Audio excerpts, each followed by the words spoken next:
अस्सलाम वालेकुम गाइस। अपने लास्ट लेक्चर में हमने मैटर के बारे में और इसकी स्टेट्स के बारे में पढ़ा। अब इस लेक्चर में हम नेक्स्ट मज़ीद इसकी कुछ थर्मल प्रॉपर्टीज़ के बारे में डिस्कशन करेंगे। तो फर्स्ट ऑफ ऑल कि हमारे पास टेम्परेचर क्या होता है। टेम्परेचर किसी भी बॉडी का मेजर ऑफ कोल्डनेस और हॉटनेस होता है कि कोई भी body as compare to another body कितनी हॉट या कितनी कूल है। तो वो हमें उसको हम कहते हैं कि ये टेम्परेचर ऑफ द बॉडी है, ठीक है। और ये हमें बताता है, इंडिकेट करता है कि हीट की फ़्लो जो है वो किस बॉडी से किस बॉडी की तरफ होगी।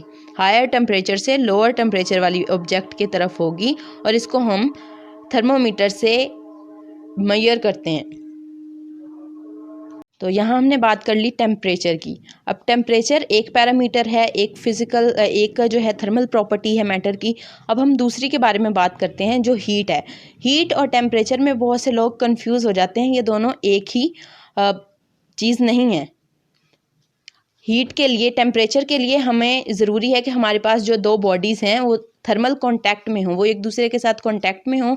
वहाँ से टेम्परेचर जो है वो एक हायर टेम्परेचर बॉडी से लोअर टेम्परेचर बॉडी की तरफ मूव करे, और जब उन दोनों बॉडीज़ का टेम्परेचर एक दूसरे को इक्वल हो जाए तो हम कहते हैं कि ये दोनों बॉडीज़ जो हैं वो थर्मल इक्विलिब्रियम में हैं।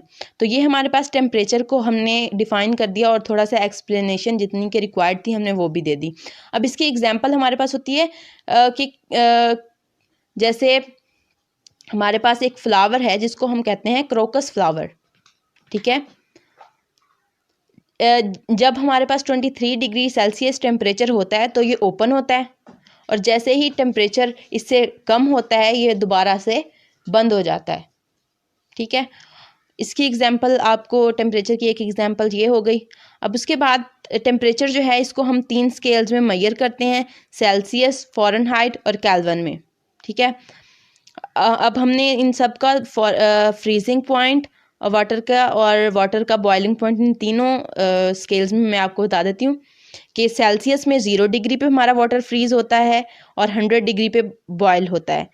फ़ारेनहाइट में हमारे पास 32 डिग्री फ़ारेनहाइट जो है वो फ्रीजिंग पॉइंट है वाटर का, और 212 डिग्री फ़ारेनहाइट जो है वो बॉइलिंग पॉइंट है। जबकि केल्विन जो है ये इसका ऐसा यूनिट है जो हम जो है वो यूज़ करते हैं इंटरनेशनली।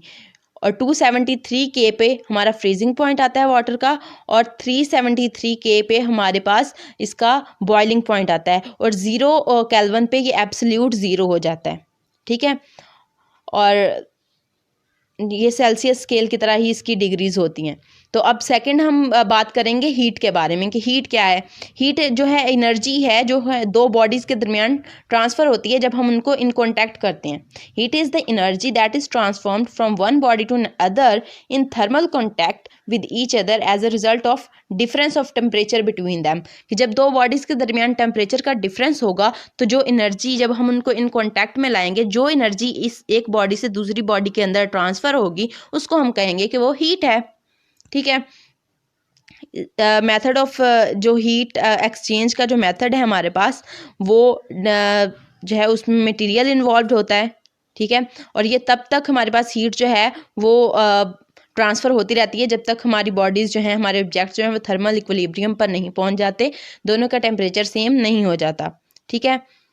और अगर हमारे पास हीट जो है हाई से लोअर एनर्जी की तरफ मूव करती है हमेशा, तो अगर हमें कोई चीज़ हॉट महसूस होती है तो वो हमें एनर्जी देगी, ठीक है। अगर कोई बॉडी हमें कूल महसूस होती है तो वो हमसे एनर्जी लेगी।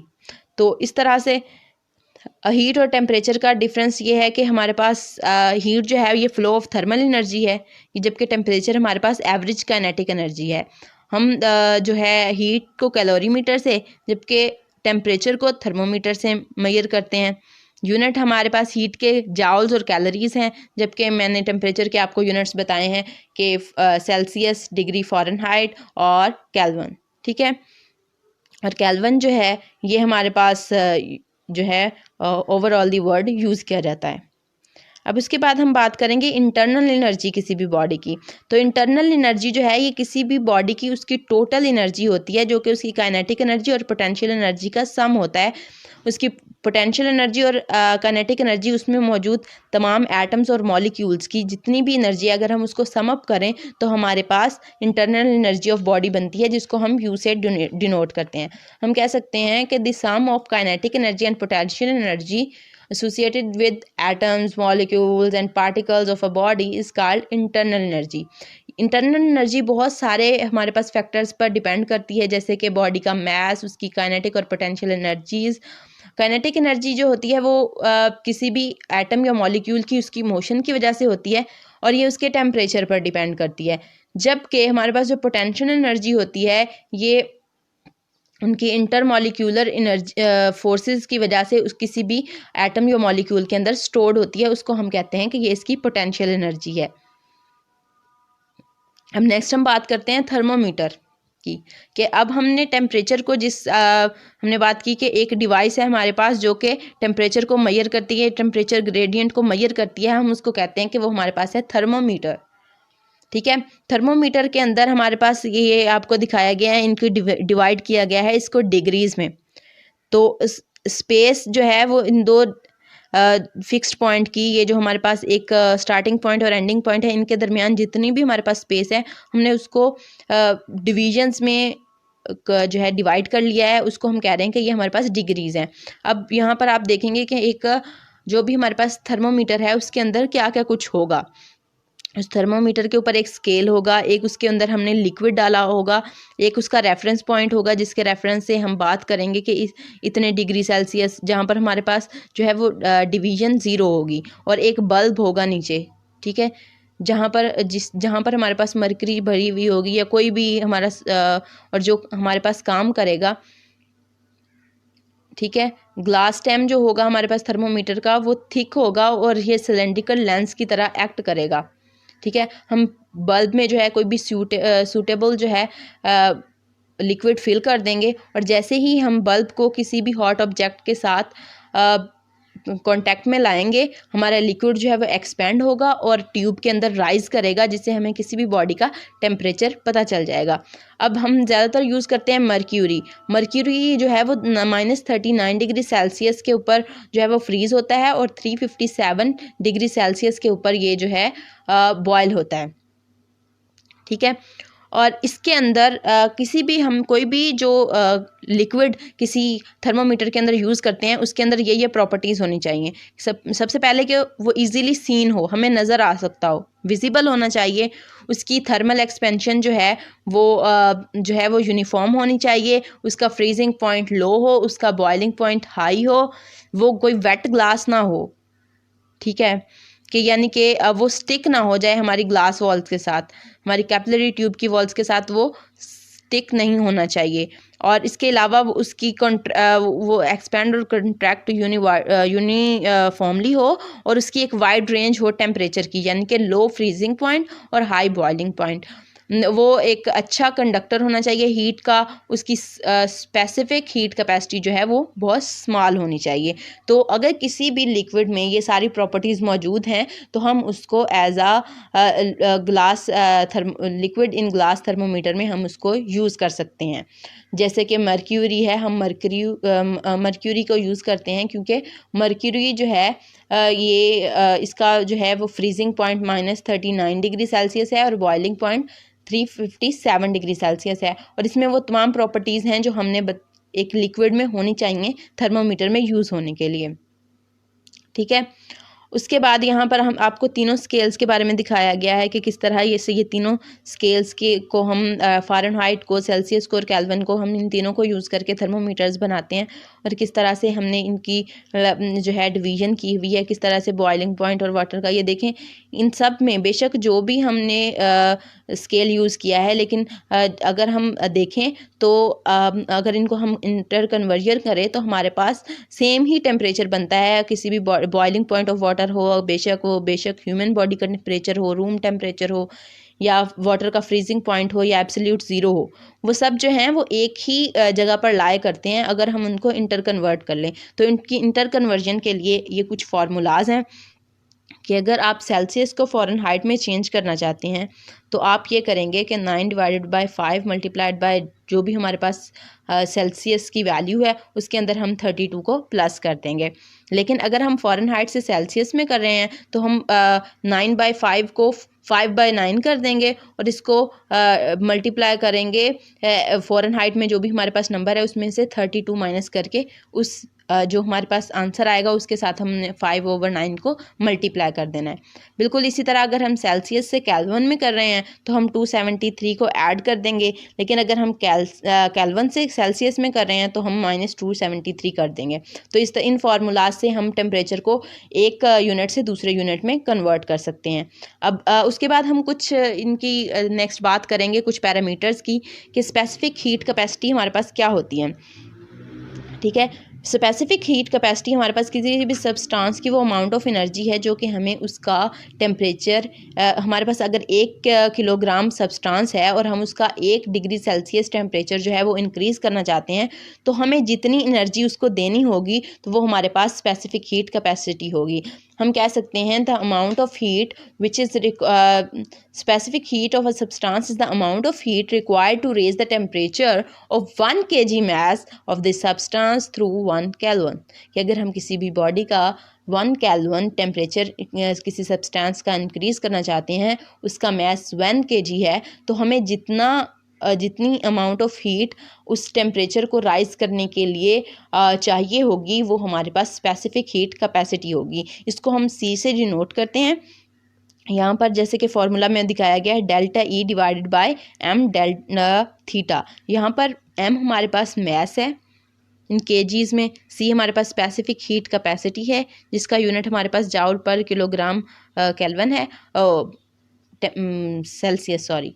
उसके बाद हमारे पास जो है delta E change in thermal energy है और डेल थीटा हमारे पास चेंज इन टेम्परेचर है। तो ये फार्मूला है हमारे पास स्पेसिफिक हीट कैपेसिटी का, और स्पेसिफिक हीट कैपेसिटी का हमारे पास यूनिट होता है जाउल पर केजी पर केल्विन।